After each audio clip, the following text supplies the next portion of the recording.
బాగా కష్టపడి చదివి బయటికి బైక్ వేసుకొని తిరుగుతున్నటువంటి అబ్బాయిలు కావచ్చు, బయట వచ్చేసి పని చేసుకుంటున్నటువంటి అమ్మాయిలు కావచ్చు, బాగా ఇంట్లో చదివి చదివి చదివి చదివి చదివి మనుషుల యొక్క సహవాసం తక్కువ చేసేసి బాగా కోచింగ్ తీసుకుని చదువుతూ చదువుతూ చదువుతూ ఎగ్జామ్ లో పేపర్ కూడా ఈజీగా రావడం, ఇంకా ఆ ఎగ్జామ్ కి ఈజీగా వచ్చిన దాన్ని బట్టి మనసు చాలా సంతోషించడం.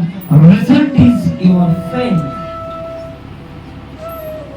రిజల్ట్ వచ్చేపాటికి నీవు ఓడిపోయావు. ఆ మనసు ఎంత కష్టపడ్డావు. అన్నం తిందురా అన్నా కూడా వచ్చి తింటానని చెప్పాను.